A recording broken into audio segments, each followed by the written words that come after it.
तो सोनिका, आपने क्वेश्चन पूछा कि सर वो एडवांस बुक कीपिंग और फाइनल अकाउंट्स के जो वीडियोस है वो कहाँ मिलेंगे। हेलो माय चैंपियंस, विजय आदर्श की पाठशाला में आपका स्वागत है। आज बहुत इंपॉर्टेंट टॉपिक के ऊपर बात करने वाले हैं कि क्लास 12 का इकोनॉमिक्स का जो सिलेबस है वो क्या है, मार्किंग स्कीम क्या है और कौन कौन सी चीज़ों का ध्यान रखना, पूरे साल भर हम किस तरीके से इसको टैकल करेंगे, किस तरीके से हम पढ़ेंगे। बट इससे पहले कि पूरी कहानी मैं आपको बताऊं, आज का मोटिवेशनल सेशन की एक सफलता के रहस्य के ऊपर एक बहुत सुंदर सी कहानी है। कहानी कुछ यूं है कि एक आदमी वो चाहता था कि भाई मुझे सफल होना अपनी जिंदगी में, और राह खोज रहा था कि मैं सफल कैसे होऊं। एक साधु के पास जाता है। साधु कहता है कि तुम कल सुबह आना नदी किनारे, मैं वहीं मिलता हूं। वो अगले दिन सुबह जल्दी नदी किनारे पहुंचता है। तो साधु जो है वो उसका इंतजार कर रहा होता है। अब साधु क्या कहता है कि चलो ठीक है, हम नहाने के लिए उतर रहे हैं, तो चलो मेरे साथ तुम नहाने के लिए उतरो, फिर मैं तुम्हें सफलता का रहस्य बताता हूं। तो नदी में ये दोनों उतरते हैं और साधु क्या है, डुबकी लगाता है और सामने वाले को भी बोलता है कि तुम भी डुबकी लगाओ। दोनों ने एक साथ डुबकी लगाई, लेकिन साधु डुबकी लगा के बहुत जल्दी निकल गया और उसने जो दूसरा जो सफलता का रहस्य जानना चाहता था उसके सर को ऊपर से ऐसे दबा दिया पानी के अंदर। अब वो छटपटा रहा है, लग रहा है कि बस सांस नहीं आ रही है, किसी तरीके से कोई मुझे छोड़ दे, लेकिन वो साधु छोड़ नहीं रहा उसको। जब उसने पूरी जी जान लगा के पूरी बहुत जोर से उछला तो साधु का हाथ हटा और वो एकदम से ऊपर आया पानी के। कुछ देर तो ऐसा लगा कि बस खत्म हो गया, और उसके बाद सांस ली और उसके बाद गुस्से में बोला कि ये आप क्या कर रहे हो, मेरे को मार ही डालते आप। साधु ने कहा कि जब तुम पानी में थे तब तुम्हें सबसे ज्यादा किस चीज की जरूरत थी? तो उस इंसान ने कहा कि मुझे सांस लेने की सबसे ज्यादा जरूरत थी।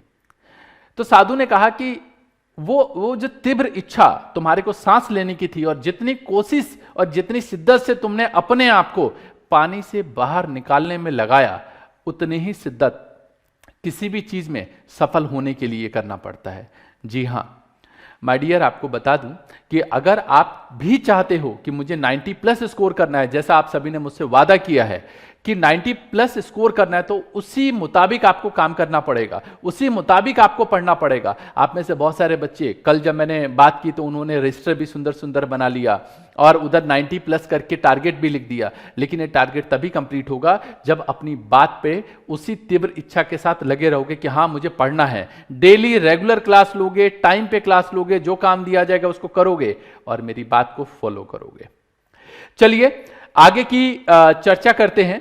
जो सिलेबस है इकोनॉमिक्स क्लास 12 का, जनरली ये सीबीएसई का सिलेबस है, लेकिन सीबीएसई के अलावा आप किसी भी बोर्ड से हो, बिहार बोर्ड से हो, एमपी बोर्ड से हो, महाराष्ट्र बोर्ड से हो, राजस्थान बोर्ड से हो, यूपी बोर्ड से हो, किसी भी बोर्ड से हो, लेस और मोर 90% से ज्यादा मैंने कहा सिलेबस ऑलमोस्ट सेम ही होता है। हाँ, ऐसा हो सकता है कि जैसे सीबीएसई में पीछे क्या था, माइक्रो इकोनॉमिक्स और मैक्रो इकोनॉमिक्स था, तो सीबीएसई में जो माइक्रो इकोनॉमिक्स था उसको उठाकर 11th में डाल दिया। तो 11th एंड 12th का जो बैच एक साथ चलाने के पीछे रीजन था वो यही था कि अगर आप 12th क्लास के स्टूडेंट हो और आपके पास माइक्रो इकोनॉमिक्स है, तो माइक्रो इकोनॉमिक्स का जो बैच है वो 11th क्लास में हम पढ़ाते हैं, तो वहां पढ़ लेना। ऑलमोस्ट सिलेबस मैंने कहा कि सेम ही होता है, कुछ कोई ज़्यादा चेंज नहीं होता। टॉपिक्स हल्के फुल्के प्लस माइनस होते हैं, 90% सब कुछ मैच होता है, तो घबराने वाली क्या बात है। जैसे मैं पढ़ाते चलूं वैसे पढ़ते चलो, अपने नए नए दोस्तों को जोड़ो। बहुत सारे बच्चों का कल इवन व्हाट्सएप भी आया कि सर हमने अपने दोस्तों को फॉरवर्ड कर दिया। बहुत खुशी होती है डियर, जब जो मेरी एक ये जो यात्रा है, जो मुहिम है, उसमें आप भी दिल लगा के साथ दे रहे हो कि ज्यादा से ज्यादा अपने दोस्तों को जोड़ो, इसमें ज्यादा से ज्यादा दोस्तों को शेयर करो। मत करो सब्सक्राइब, मत करो लाइक, कोई फर्क नहीं पड़ता, लेकिन ज्यादा से ज्यादा ये वाली इंफॉर्मेशन कि विजय आदर्श सर की फ्री क्लासेस चालू हो गई है, ज्वाइन कर लो, तो इससे आपको तो फायदा होगा ही होगा, आपके दोस्तों को भी फायदा होगा। मैं आपको सिलेबस अभी बता रहा हूं, बट कुछ बच्चों में से 2 बच्चों के मैं कमेंट ले रहा हूं। एक बच्चे ने अभी यहाँ पे एक सोनिका जी हैं जिन्होंने बताया है कि ये एक हमारे फैन है। डियर, जितना आप मुझे सपोर्ट करते हो, लव करते हो, उसके लिए तहे दिल से आपका धन्यवाद। ये पंकज है, इन्होंने कुछ टाइम पहले हमें फ़ोन किया और कहा कि सर हम 12th क्लास में पढ़ना चाहते हैं। हमने कोर्स शायद 12th का, जहाँ तक मुझे लगता है शायद 12th का ही कोर्स इन्होंने मांगा था, और इन्होंने कहा कि सर मैं पढ़ना चाहता हूं लेकिन फीस अफोर्ड नहीं कर सकता आपकी। मैं जब इनका मैसेज मैंने देखा तो मुझे लगा यार कि इस जैसे बहुत सारे बच्चे ऐसे होंगे जो हमारी फीस अफोर्ड नहीं कर सकते, तो क्यों ना मैं एक ऐसी मुहिम चलाऊं कि दूर दराज के इलाकों में बच्चे बैठे हुए हैं और वो पढ़ना चाहते हैं। तो मुझे लगा कि नहीं यार, कुछ ऐसी सीरीज चलानी पड़ेगी यूट्यूब पे जो मैं कर सकता हूं बच्चों के लिए। तो वो मेरी जो है कोशिश वो चालू हुई है। तो डियर, आप सभी का तहे दिल से धन्यवाद कि आप तहे दिल से चीज़ों को पढ़ते हैं, आपको अच्छा लगता है। जैसे सोनिका ने बताया कि आप जो कॉन्सेप्ट बताते हैं वो बहुत क्रिस्टल क्लियर, चीज़ों को समझने में आसानी होती है, चीज़ें समझ में आती है। तो सोनिका, आपने क्वेश्चन पूछा कि सर वो एडवांस बुक कीपिंग और फाइनल अकाउंट्स के जो वीडियोज़ है वो कहाँ मिलेंगे? तो YouTube पे आप ये टॉपिक डाल के बुक कीपिंग बाय विजय आदर्श या फाइनल अकाउंट बाय विजय आदर्श डालोगे तो YouTube पे हमने पहले से वीडियो डाली हुई है। साथ में ही ये जो हमने सीरीज चालू की है 11th की और 12th की, उसमें आप जुड़ जाओ, आपको बहुत सारी चीजें नई सीखने को मिलेगा और अपने दोस्तों को भी बताओ। पंकज, आपको भी कह रहा हूं कि आप अपने और दोस्तों को जोड़ो। वैसे इन्होंने बताया था कि हाँ सर मैं अपने बहुत सारे दोस्तों को बता चुका हूं, बट फिर बोल रहा हूं उनको भी बोलो कि आप अपने और दोस्तों को बताओ, ताकि जो ज्यादा से ज्यादा इंफॉर्मेशन है वो ज्यादा से ज्यादा लोगों तक पहुंच सके। इसके अलावा एक बच्चे ने और पूछा था यहाँ पे एक क्वेश्चन, ये यहाँ पे अनु, अगर इन्होंने नाम अपना ठीक लिखा है, तो अनु ने मुझसे पूछा कि सर मुझे कंफ्यूजन है कि मैथ्स और विदाउट मैथ्स लेना, तो इसके लिए एक सेपरेट वीडियो बना दूंगा ताकि आप मैथ्स और विदाउट मैथ्स में क्या फ़र्क है, क्या चीज़ें हमें बाद में बियर करना पड़ता है, कौन कौन सी चीज़ों का ध्यान रखना है, तो वो उसके लिए मैं आपको एक सेपरेट वीडियो बना के दे दूंगा। उसमें बता दूंगा कि कौन कौन सी चीज़ों का ध्यान रखना है, क्या क्या चीज़ें आपको देखनी है, वो एक सेपरेट वीडियो आ जाएगा। और ये सैयद हमारे स्टूडेंट भी हैं जिन्होंने हमारे बाकी के काफ़ी सारे कोर्सेज ले रखे हैं। तो थैंक यू सैयद आपके लव एंड सपोर्ट के लिए।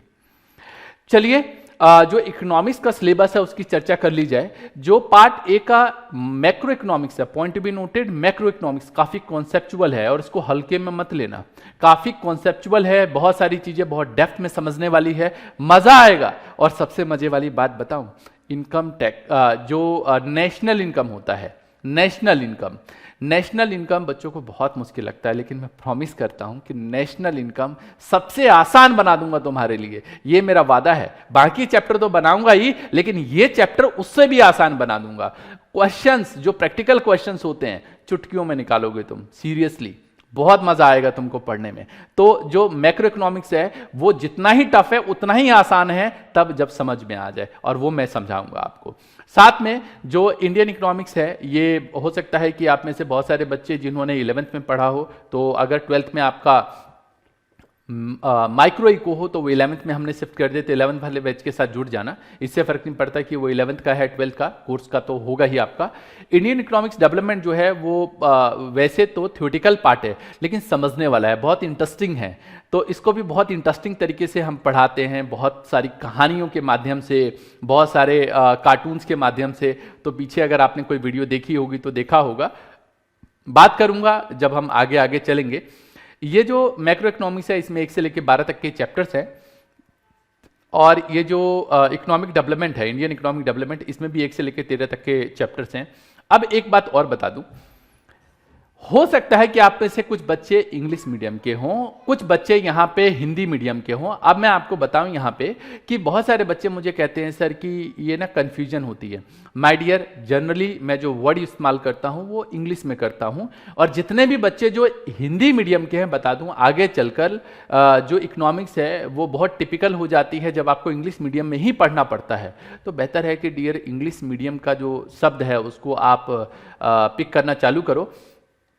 वैसे तो मैं हिंदी मीडियम और इंग्लिश मीडियम के जो कॉन्सेप्ट्स हैं वो एक साथ ही बताता हूं, वर्ड्स में हिंदी इंग्लिश दोनों में इस्तेमाल कर लेता हूं, तो इससे कोई फर्क नहीं पड़ता कि आप हिंदी मीडियम के बच्चे हो या इंग्लिश मीडियम के, आपको कॉन्सेप्ट आना चाहिए। बाकी जो नोट्स आप बनाओगे, जो मैं पढ़ाऊंगा नोट्स बनाओगे, तो अगर आप हिंदी मीडियम के हो तो हिंदी में नोट कर लो, अगर आप इंग्लिश मीडियम के हो तो इंग्लिश में नोट कर लो, इसमें क्या फर्क पड़ता है ना।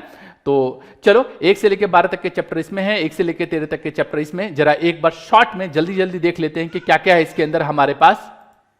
यहां पे ये जो पार्ट ए मैक्रो इकोनॉमिक्स है, इसमें सबसे पहले बेसिक कॉन्सेप्ट है। अब एक बच्चे ने पीछे हमारा कोर्स लिया और उस बच्चे ने पहला चैप्टर पढ़ा और उसने बोला कि सर ये तो मेरे यहाँ पे बिहार बोर्ड का बच्चा है वो, और वो हमारी 11th क्लास की उसने काफ़ी सारे कोर्सेज भी लिए और इवन 12th क्लास में भी उसने पहले कोर्स लिया। तो उस बच्चे ने बोला कि सर ये चैप्टर तो हमारे में है नहीं। डियर पता है क्या है, बहुत सारे चैप्टर्स इसमें ऐसे हैं जिसको मैंने थोड़ा सा सेपरेट कर दिया है कॉन्सेप्ट को अच्छी तरीके से समझाने के लिए। तो जो इंट्रोडक्शन है, नाम पे मत जाओ, आप उसके कॉन्सेप्ट को समझने की कोशिश करो। और मैं कहता हूं यार 12 कॉन्सेप्ट मैंने पढ़ा दिए लेकिन आपके कोर्स में 10 कॉन्सेप्ट है, तो डरने वाली क्या बात है, 10 तो पूरे पढ़ लिए ना आपने, तो घबरा क्यों रहे हो। एक्स्ट्रा ज्ञान कभी खराब थोड़ा ना होता है, ज्ञान कम ले लिया तो प्रॉब्लम है, ज्यादा ज्ञान में परेशानी क्या है, तो घबराने वाली क्या बात है।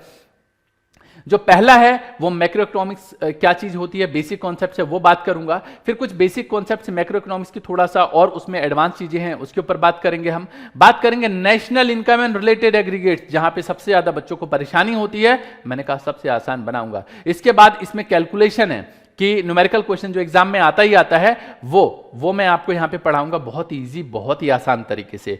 यहां पे अगला चैप्टर है मनी और मनी सप्लाई। ये बहुत इंटरेस्टिंग चैप्टर है कि मनी किस तरीके से, मनी का इवोल्यूशन हुआ और मनी के कौन कौन से मेजरमेंट के तरीके हैं, सप्लाई ऑफ मनी के, ये पढ़ने वाले हैं। बैंकिंग बहुत इंटरेस्टिंग चैप्टर है ये भी, कमर्शियल बैंक और सेंट्रल बैंक, इसके ऊपर है ये chapter.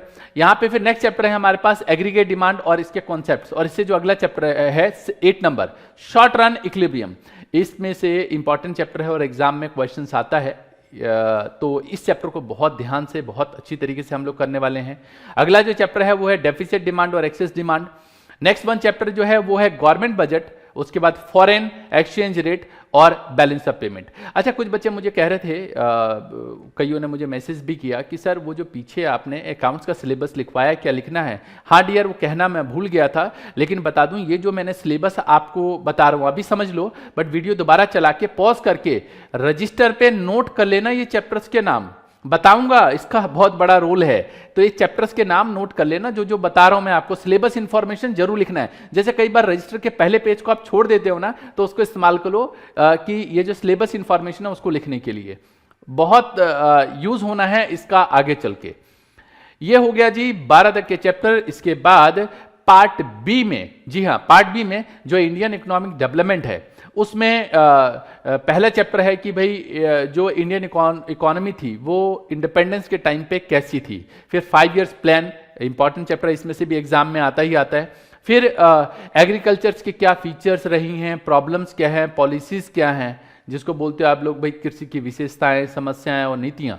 Now strategy of industrial growth, ये कुछ जो बुक्स है, हो सकता है आपने बुक्स बाई कर रखी हो, तो कुछ में क्या कर रखा है इन्होंने, ये 2 और 3 नंबर चैप्टर को मर्ज कर दिया है, तो इस पे मत जाओ। फिर कह रहा हूं मैं, मोर देन 90% सिलेबस मैच करता है। चैप्टर के नाम अलग हो गए तो क्या हो गया, कॉन्सेप्ट यही मिलेगा आपको, किसी भी राइटर की बुक उठा लेना आप, है ना।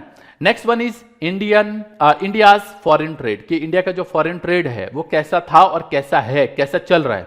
इसके बाद है यहाँ पे इकोनॉमिक्स रिफॉर्म्स और जिसको बोलते हैं न्यू इकोनॉमिक पॉलिसी, ये 6 नंबर चैप्टर है यहाँ पे। 7 नंबर चैप्टर भी बहुत इंटरेस्टिंग है, पॉवर्टी, कि इंडिया में पॉवर्टी की जो सिचुएशन थी वो कैसी है, कैसी इस समय है, कैसी थी, और जो इंडिपेंडेंस है उससे पहले कैसी थी। नाउ नेक्स्ट है human capital formation in India. इसके बाद यहाँ पे रूरल डेवलपमेंट है 9 नंबर चैप्टर, और 10 नंबर चैप्टर है एम्प्लॉयमेंट एंड अनएम्प्लॉयमेंट, इसकी सिचुएशन कैसी थी और कैसी है। इंफ्रास्ट्रक्चर जैसे रोड है, ये हमारे यहाँ के डैम हैं, बिजली की समस्याएं, इस सब चीज़ों के ऊपर चर्चा होने वाली है हमारे यहाँ पे। और next one is environment and sustainable development. ये टोटल आपके पास यहाँ पे 12, और एक चैप्टर और है वो इंडिया पाकिस्तान वाला। तो भाई इंडिया का, पाकिस्तान का और चाइना का जो एक कंपैरेटिव स्टडी है वो है यहाँ पे टोटल 13 चैप्टर। अगर आप सीबीएसई के स्टूडेंट हो तो ये मार्किंग स्कीम है, हो सकता है कि मार्किंग स्कीम लेस और मोर आपके यहाँ पे भी अगर दूसरे बोर्ड के हो तो यही हो, कि जो ये पेपर आता है इंट्रोडक्टरी मैक्रो इकोनॉमिक्स का वो 40 नंबर का आता है, और इंडियन इकोनॉमिक डेवलपमेंट का ये 40 नंबर का आता है। 20 नंबर का यहाँ पे इन्होंने प्रोजेक्ट वर्क डाल दिया, और बता दूं इसमें एमसीक्यू क्वेश्चंस आते हैं। तो ये जो एमसीक्यू क्वेश्चन 20 मार्क्स के आते हैं वो भी मैं आगे चल के डिस्कस करूंगा, तो इसलिए डियर बहुत मजा आने वाला है, जुड़ जाओ अच्छी तरीके से और पूरा फोकस होके लग जाओ, पूरा फोकस होके। एक इंपॉर्टेंट बात बता दूं कि जो भी मैं आपको बताऊंगा आप नोट्स बनाओ, ठीक है। वैसे रजिस्टर तो एक ही इसमें इस्तेमाल होगा, मोटा सा रजिस्टर ले लो और कोशिश करो कि भाई red and blue pen, red pen मैं जरूर लगवाता हूँ। रेड पेन इसलिए क्योंकि चीज़ों को हाईलाइट करने के लिए, और मैंने कहा था अकाउंट्स वाले सिलेबस इंफॉर्मेशन में भी बताया था कि रजिस्टर आप जब अच्छी तरीके से सुंदर तरीके से बनाते हो तो मज़ा आता है, रिविजन में भी मज़ा आता है। तो रजिस्टर अच्छी तरीके से बनाओ लाइन खींचने के लिए, क्योंकि डायग्राम्स आएंगे यहाँ पे। डायग्राम्स कहाँ पे जी? मैक्रो इकोनॉमिक्स में डायग्राम आएंगे बाद में। माइक्रो पढ़ा होगा तो आपको पता है उसमें डायग्राम होते हैं। डायग्राम को स्केल से यूज करना है, पेंसिल से खींचना है, तो रजिस्टर आपको सुंदर सा बनाना है। कुछ बच्चे मुझसे पूछते हैं कि सर ठीक है ये सब चीज़ें समझ में आई, डाउट्स का कैसे होगा? देखो डियर, पढ़ाते हुए जैसे मैंने पीछे भी बताया था 11th 12th और इन सबको पढ़ाते हुए 17 साल टोटल, 20 साल और 12 साल से ज़्यादा मुझे ऑनलाइन पढ़ाते हो गए, तो मुझे पता है आप क्या मुझसे पूछने वाले हो, आपके डाउट क्या हो सकते हैं। क्योंकि मैंने ऐसा थोड़ा है कि 2 4 5 बच्चे पढ़ाए हैं, हज़ारों बच्चे पढ़ाए हैं, और मुझे पता है कि बच्चे मुझसे कौन कौन से क्वेश्चन पूछते हैं। मैंने काफ़ी सारा रिसर्च भी किया है टॉपिक्स के ऊपर, तो मैं जानता हूँ कि आप मुझसे क्या पूछ सकते हो। तो 99% केसेस में आपके पास डाउट नहीं होगा, बट फिर भी अगर 1% कोई डाउट आता है, कोई कन्फ्यूजन आता है, तो आप मुझसे कमेंट में पूछ सकते हो। जैसे एक बच्चे ने कल जब अकाउंट्स का सिलेबस आया तो उसमें बोला बच्चे ने कि सर अगर लाइव क्लास होती तो मज़ा आता। डियर, लाइव क्लास लो या मैं आपको रिकॉर्ड करके फिर दूँ, कोई बहुत ज़्यादा फर्क नहीं पड़ता, क्योंकि वही सेम चीज़ जो आपको वहाँ मिलने वाली है वो यहाँ मिलने वाली है। लाइव में कई बार नेटवर्क इश्यूज क्रिएट हो जाते हैं, तो उसकी वजह से क्या होता है, बफरिंग हो जाता है, तो कम्युनिकेशन ना ब्रेक हो जाता है, तो वो मुझे अच्छा नहीं लगता। इसलिए हमने कोशिश की कि भाई ये पहले से लेक्चर बना लिया जाए, फिर आपको दे दिया जाएगा।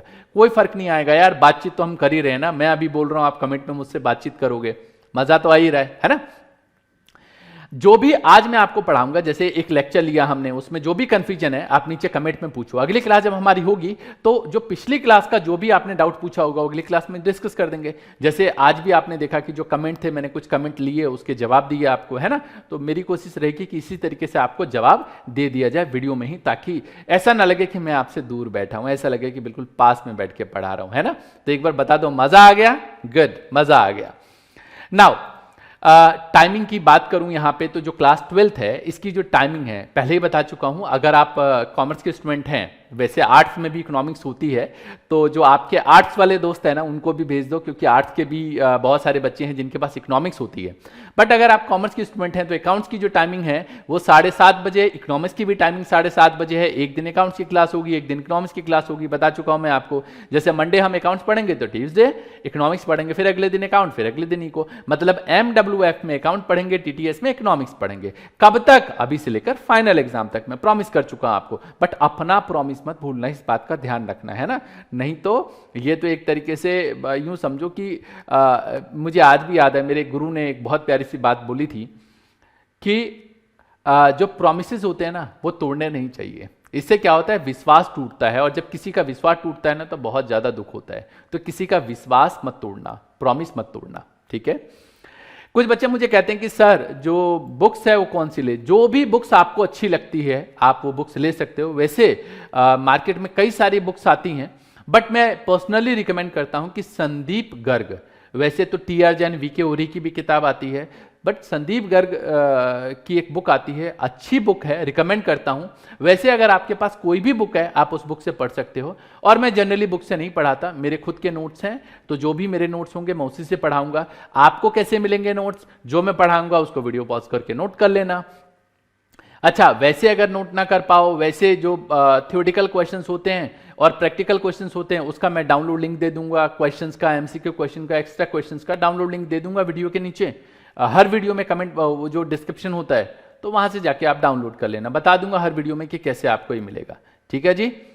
और भाई हर क्लास में अटेंटिव रहना है, अलाइव रहना है, अलर्ट रहना है। मैं हर बार वैसे तो इंस्ट्रक्शन दूंगा, बट फिर भी आपको बोलूंगा कि भाई पूरा अच्छी तरीके से आपको क्लास लेनी है, मजा आ जाना चाहिए, और जब तक दिल से ना निकले ना कि मजा आ गया तब तक मेरा पढ़ाना बेकार है, ठीक है। तो इसलिए दिल से लग जाओ, बस जी लगा दो, जान लगा दो अपनी पूरी, ठीक है।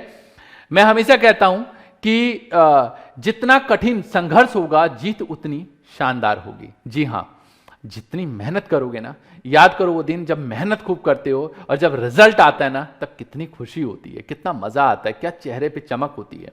तो इसलिए डियर जी जान लगा दो, पेपर जो होगा जैसे होगा वो एक अलग बात है, लेकिन जी जान लगा दो, इतने अच्छी तरीके से पढ़ाई करो कि वो जो सपना दिखा ना उसको अचीव करके रहेंगे। और याद रखना डियर, हार्ड वर्क का कोई भी सब्स्टिट्यूट नहीं होता। मैं भी तो मेहनत कर रहा हूँ, मेरी पूरी टीम यहाँ पे अभी सामने है, हमारे कैमरामैन हैं, साउंड जो इंजीनियर हैं वो यहाँ पे पूरी टीम बैठी है, हम भी तो मेहनत कर रहे हैं ना आपके लिए। तो आपकी भी जिम्मेदारी बनती है कि आपने जो मुझसे वादा किया है कि सर इसमें बस मतलब आग लगा देंगे, बिल्कुल इतने अच्छी तरीके से पढ़ेंगे कि बस कुछ तो करके दिखाना है, 90+ स्कोर करना है, और बिल्कुल मतलब ऐसे कॉन्सेप्ट बिल्कुल इस तरीके से बना देने हैं कि बस मतलब कुछ भी आ जाए, बस अभी आ जाए बता सकते हैं, इस तरीके की सिचुएशन हो जाएगी। वो आग पैदा करनी है आपके अंदर, समझ गए? चलिए, तो जो अगली क्लास हमारी होगी वो अगली क्लास में एक चैप्टर उठाएंगे, उस चैप्टर के पूरे कॉन्सेप्ट पढ़ेंगे, और वो एक दिन में तो नहीं खत्म होगा, टाइम लगेगा। और कुछ बच्चे कह रहे थे कि सर वो ड्यूरेशन क्या होगा, तो वो भी बता दूं कि जो ड्यूरेशन होगा मेरी कोशिश रहेगी कि बहुत लंबा वीडियो ना बनाऊं, क्योंकि एक एवरेज वीडियो रहेगा तो मुझे लगता है कि आपको भी अच्छा लगेगा और ज़्यादा बोर भी नहीं होगे। तो कोशिश करेंगे कि छोटे छोटे टॉपिक, 1-2 टॉपिक को डिस्कस करें, और कोशिश करेंगे कि भाई 30 मिनट्स के अंदर अंदर ही वो वीडियो जो है वो पूरा हो। 30 मिनट, 30 मिनट्स इस तरीके का हम लोग कोशिश करेंगे कि उस टाइम ड्यूरेशन के अंदर हो। बट हर वीडियो को आपको देखना है, हर वीडियो के नोट्स बनाने हैं, रजिस्टर अच्छे से बनाने हैं, ठीक है? चलिए, मिलेंगे हम लोग अगली क्लास में। जी हाँ, नेक्स्ट क्लास में हम लोग मिलने वाले हैं और उसमें एक चैप्टर पिक करेंगे, उसको अच्छी तरीके से पढ़ेंगे। मिलते हैं हम लोग नेक्स्ट क्लास में, तब तक के लिए all the best, take care, जय हिंद, जय भारत।